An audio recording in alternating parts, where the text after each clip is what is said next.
Et c'est parti pour un nouveau coup de pouce pour la planète. Bienvenue dans l'émission de TV5 Monde qui donne la parole à ceux qui s'engagent pour la préservation de notre bonne vieille Terre. Tout de suite, on regarde ensemble le sommaire de l'émission. Pour réveiller ou secouer les consciences écolos, jusqu'où peut-on aller? Le clash, le choc, le trash sont-ils vraiment efficaces? Notre enquête sur les rouages d'une certaine provoque. Aux États-Unis, on les appelle les Toxic Tours, ces excursions sur les sites les plus pollués de la région. À Caen, une balade dans les hôpitaux du coin. Séquence éco-geste où l'on apprend qu'un lave-vaisselle est le partenaire écolo de votre cuisine. Enfin, notre feuilleton Les ailes du soleil, deuxième épisode, où comment s'organise un tour du monde à bord d'un avion à énergie solaire. Et cette semaine, l'invité de Coup de pouce pour la planète s'appelle Dominique Bourg. Dominique Bourg, bonjour. Bonsoir. Alors vous êtes chercheur, enseignant, depuis 4 ans professeur à l'Université de Lausanne, plus précisément à l'Institut des politiques territoriales et de l'environnement humain. Vous avez aussi enseigné à l'Université de technologie de Troyes, à l'Institut d'études politiques de Paris. Et entre autres, votre domaine de recherche, c'est la philosophie du développement durable. Alors d'un mot, si c'est possible, ça consiste en quoi ? Disons que ça va de l'éthique du développement durable jusqu'aux problèmes de politique, démocratie écologique, etc. La démocratie écologique, c'est possible selon vous ? Oui, on peut même décrire comment ça pourrait fonctionner de façon assez précise, mais de façon très très simple, nos démocraties reposent sur le fait que chacun de nous est le juge ultime. C'est-à-dire on est le juge ultime en termes de réussite d'une politique économique, en termes de souffrance sociale, de chômage, etc. Or ça ne marche pas avec l'environnement. Reste quand même que certaines entreprises citoyennes peuvent fonctionner. Alors, c'est par exemple l'image de la semaine, celle d'un bac à compost. Alors, l'initiative vient de la mairie de Paris. Vous allez me dire que c'est la collectivité, mais elle propose aux habitants de la capitale de recycler leurs biodéchets. L'idée, c'est de fournir gratuitement le matériel et du coup, ceux qui veulent devenir des éco-citoyens responsables n'auront qu'à descendre au pied de leur immeuble pour composter leurs épluchures, le marc de café, leurs feuilles de thé, les fruits et légumes abîmés. Alors l'objectif affiché, c'est de réduire de 50 à 70 kilos par an la quantité de déchets produite par un Parisien, sachant que cette quantité a déjà beaucoup baissé, 340 kilos par habitant en 2009 contre 371 en 2005. Alors pour vous, est-ce que c'est anecdotique ou est-ce que c'est les prémices d'une éco-citoyenneté ? Non, je ne pense pas du tout que ce soit anecdotique, c'est une très bonne chose. Vous avez rappelé les chiffres en ce qui concerne la baisse de la quantité d'ordures ménagères par individu. Pendant des décennies, on n'a pas réussi à la faire retomber, au contraire, elle augmentait chaque année. Et évidemment, là, les gens ne payent pas, bon, là, on paie de façon indirecte par l'impôt, on n'est pas très sensibilisé à ça, mais il y a un moment donné à partir duquel peut-être devra-t-on payer. Donc là, en l'occurrence, en sensibilisant les gens, en les amenant en plus avec quelque chose qui peut être assez sympathique, à diminuer, si vous voulez, leur impact, c'est une bonne chose. Alors, c'est un peu casse-pied au début, puis ensuite on prend des habitudes et on s'y fait. Sachant que l'objectif, c'est aussi de fournir du compost aux habitants eux-mêmes qui pourront ensuite l'utiliser pour leur jardinière ou pour les espaces verts collectifs. Pour vous, l'action individuelle peut être le point de départ de ce collectif que vous appelez de vos voeux ? C'est-à-dire que l'action individuelle reste une chose importante. Maintenant, vous savez, j'ai un vieil ami qui disait la chose suivante, on est tous capables d'être sains dans sa vie, mais en général un quart d'heure et jamais tous en même temps. Ce qui fait qu'en matière d'environnement, mieux vaut quand même compter sur des règles qui nous aident à changer nos comportements et puis on peut le faire de façon plus ou moins douce. Alors, quelle est la ligne jaune ? Jusqu'où faut-il aller pour alerter l'opinion ? Eh bien, dans le coup de pouce de cette semaine, Karine Henry s'est intéressée à la communication des ONG de défense de l'environnement. Des campagnes qui choquent parfois, qui interpellent souvent, mais qui ne se veulent jamais gratuites. Ah, la vie de bureau dans cette pub, c'est pas la joie. Mais heureusement, il y a... Vous connaissez bien ce petit paquet rouge. Ça fait plus de 50 ans que partout dans le monde, on vous en fait la réclame. Ces barres croustillantes au goût chocolaté. Allez, faites donc une petite pause.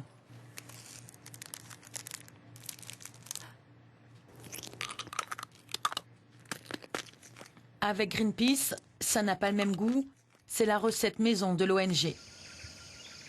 Kit Kat, c'est un peu la pause, la sérénité, etc. Mais cette sérénité, elle correspond à quoi en Indonésie ? Là où est produit l'huile de palme qui sert à fabriquer le Kit Kat, et ben en réalité, il n'y a pas de pause en Indonésie, il n'y a pas de pause de la déforestation, il n'y a pas de pause pour la disparition des orang-outans. Brut, cru, cash, trash, les campagnes écolo évoluent avec leur temps et il paraît qu'il ne va pas très bien. Greenpeace avait prévenu Nestlé. Il y a un temps pour parler, un autre pour agir. 2 ans de négociations pour rien, alors les activistes verts ont tapé fort sur les doigts.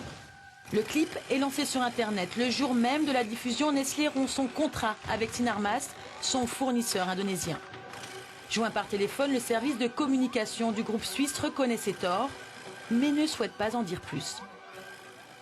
Alors c'est sûr qu'on a choisi d'illustrer un scandale, donc on le fait de manière crue, de manière brutale, parce que la réalité, elle est brutale. Action, réaction. Quelques mois plus tôt, c'est le groupe agroalimentaire Unilever qui capitulait et suspendait un contrat de 35 millions de dollars avec ce même producteur d'huile de palme, Sinarmas.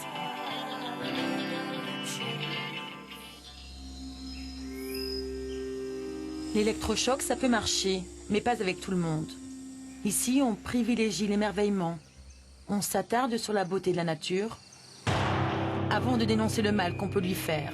Avec WWF, le message se veut plus informatif. Les années précédentes, on avait fait plutôt des campagnes apaisées ou humoristiques.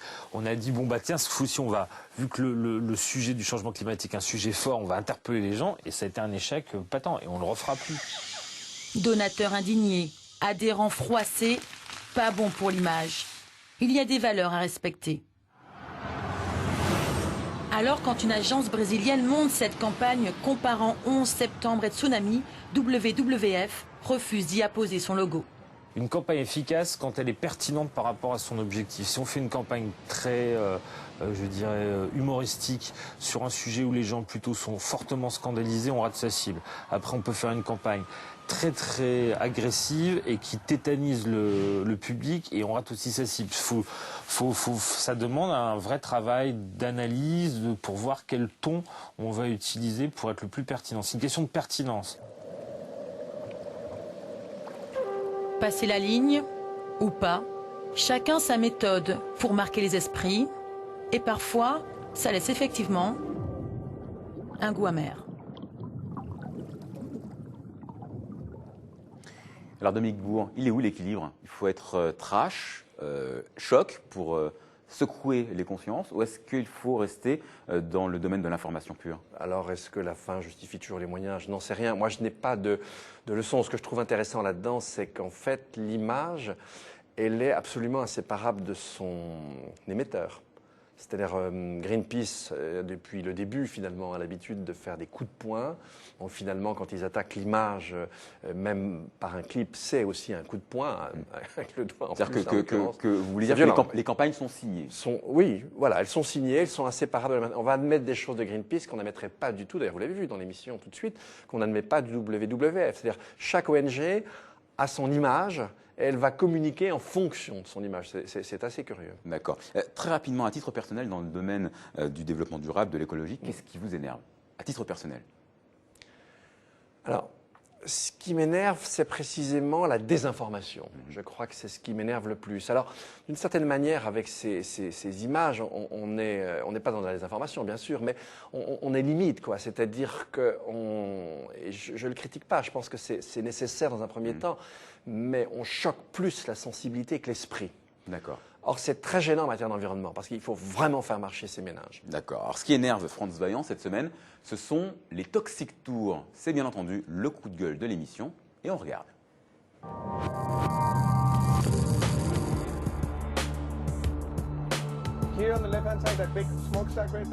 Visiter les lieux les plus pollués, frissonner d'horreur devant des montagnes d'immondices. Aux États-Unis, on appelle ces balades les Toxic Tours, des excursions pour mieux se rendre compte des cauchemars environnementaux. Triste spectacle, certes, mais ô combien édifiant. Les Toxic Tours permettent de raffermir la foi des éco-citoyens et de balayer les doutes de celles et ceux qui chipotaient encore sur la réalité des horreurs industrielles.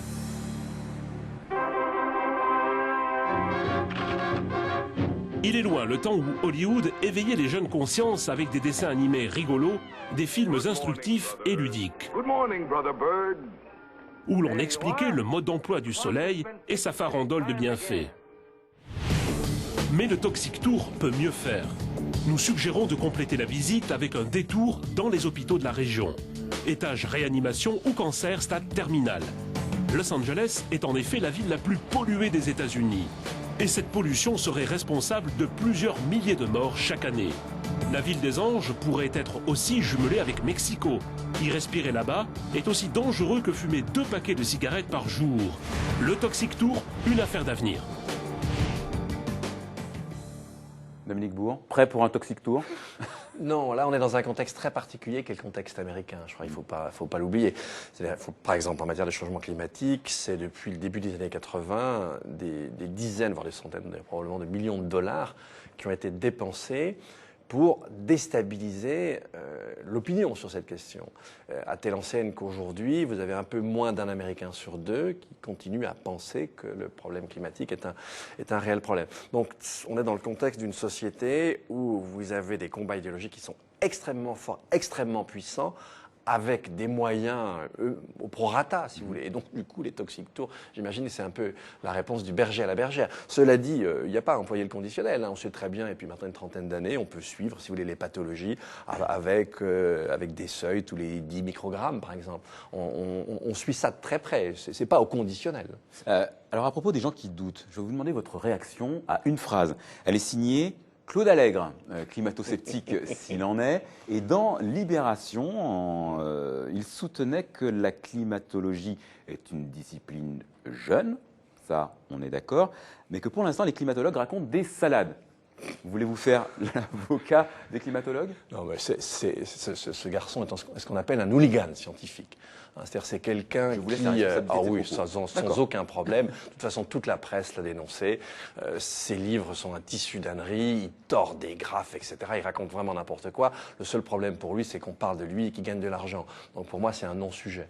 Maintenant, là, si vous voulez, ce qu'il y a derrière toutes ces histoires-là, c'est en fait une idée des sciences chez les gens qui est assez simple.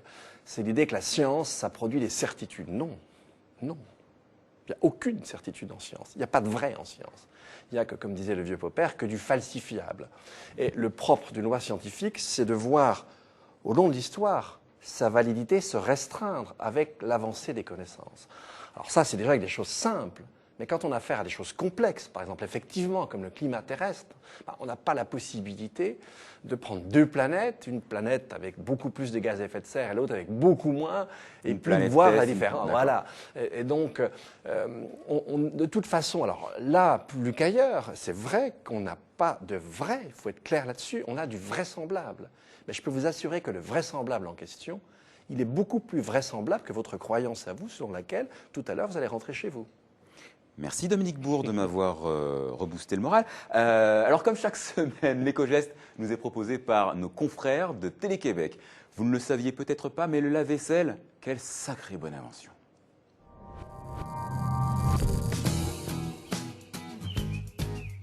Les lave-vaisselle des temps modernes consomment en moyenne 2 fois moins d'eau et d'électricité que leurs ancêtres d'il y a 15 ans.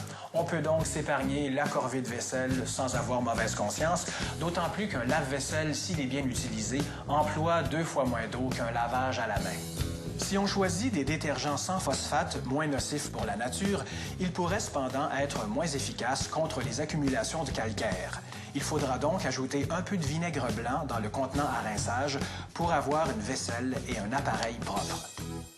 Pour un maximum d'efficacité, on doit aussi vider le filtre du lave-vaisselle.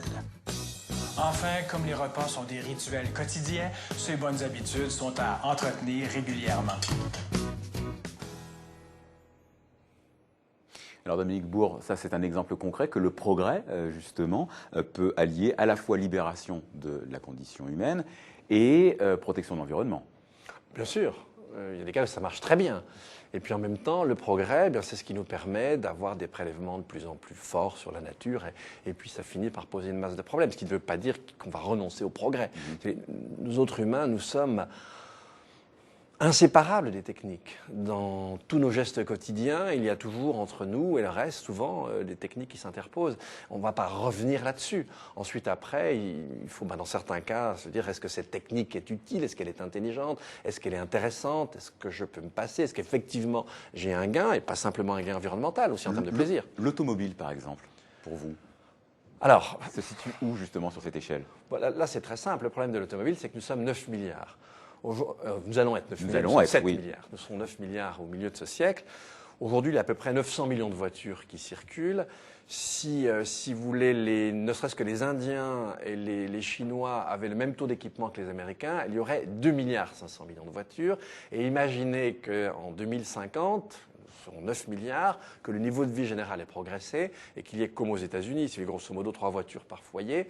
Donc vous imaginez le nombre de voitures, vous avez plusieurs milliards cette fois-ci, vous auriez autant de voitures que d'habitants, disons, alors 9 milliards, vous voyez que ça devient absurde. Alors après, il y a des façons de pouvoir continuer à se servir d'une automobile, par exemple avec ce qu'on appelle le car sharing, en la mutualisant. On n'a pas besoin sans arrêt d'une automobile. Ou en changeant d'énergie? Alors, oui, mais vous aurez toujours des flux de matière avec 9 milliards de bagnoles, je suis désolé, ça n'y arrivera pas. Donc, l'idée, c'est effectivement les bons côtés du progrès. Alors, je ne vois pas pourquoi on devrait s'en défaire. Il faut simplement raisonner, réfléchir, pondérer et voir ce qu'on peut faire à 9 milliards sur une seule planète. Alors, moi, je voulais vous parler des énergies renouvelables parce qu'il en est question dans le feuilleton de Coup de pouce pour la planète. Marianna Guzewski nous emmène dans les coulisses de l'aventure Solar Impulse, le premier avion uniquement propulsé par énergie solaire. Objectif, faire le tour du monde avec le soleil pour seul carburant. Une aventure qui nécessite beaucoup d'investissement. Les ailes du soleil, épisode 2, c'est parti. Un rêve fou, jamais réalisé à l'heure actuelle. Un avion qui ne fonctionnerait qu'à l'énergie solaire, de jour comme de nuit. Un concentré de technologie, le projet à terme, c'est un tour du monde, dans 2 ans. OK. I'll be there myself too. I know Bertrand is not coming. Donc on regarde cet après-midi et puis on se coordonne, mais on va ensemble. OK? Tout à l'heure. Début de journée polyglotte pour André Borschberg.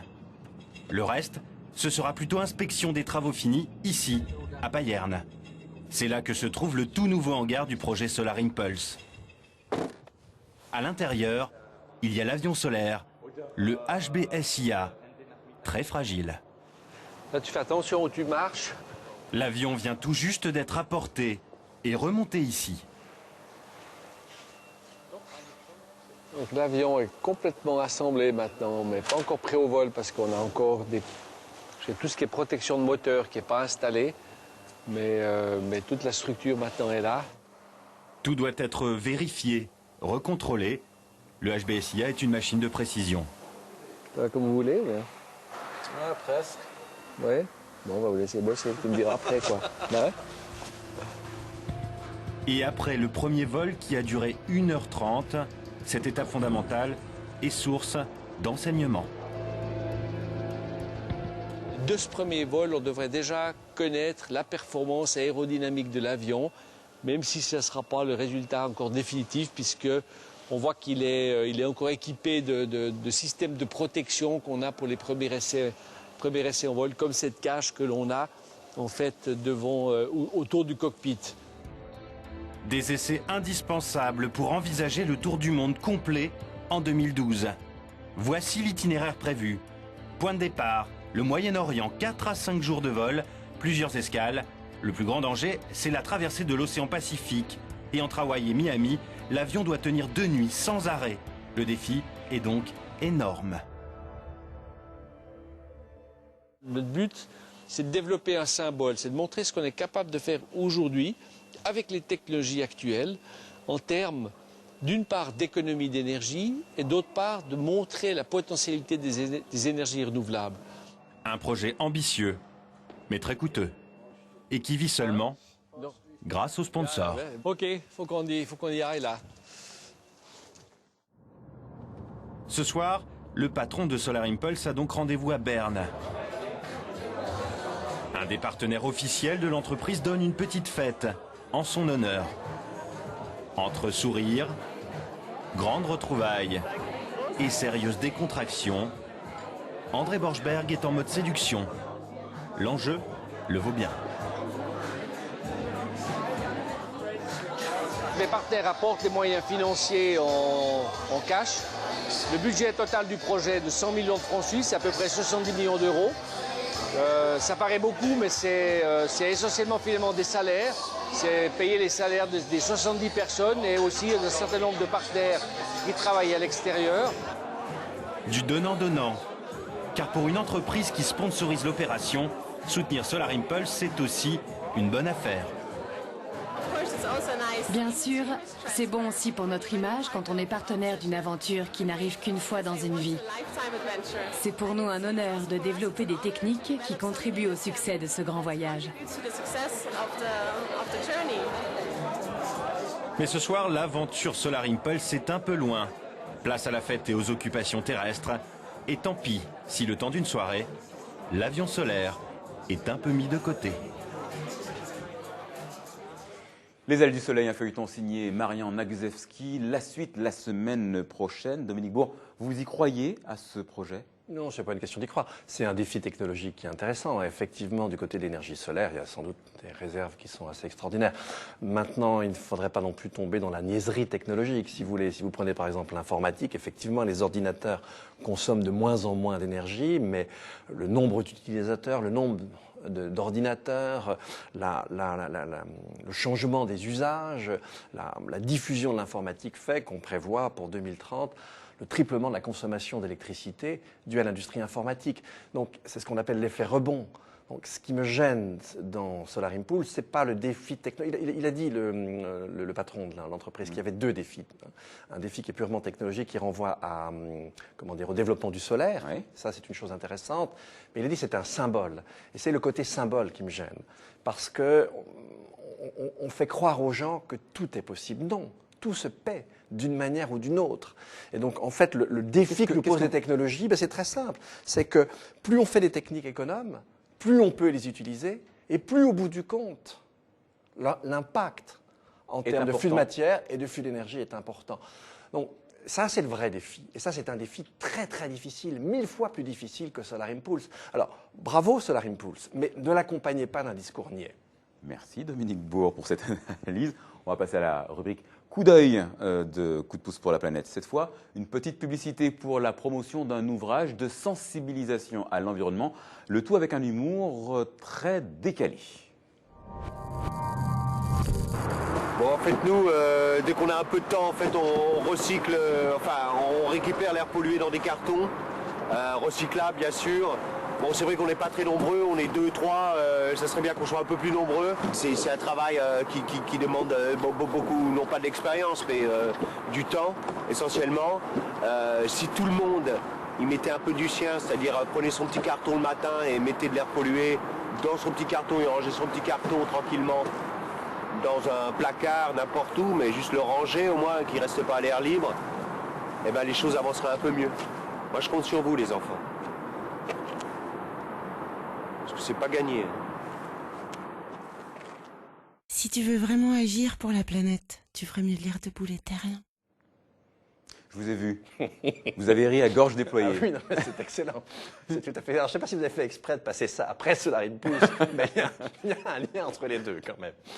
On arrive à la fin de l'émission, Dominique Bourg, et comme à chaque émission, je vais vous faire un cadeau. Je vous offre 40 secondes, et pendant ces 40 secondes, vous nous parlez de votre coup de pouce à vous pour la planète. Attention, top chrono.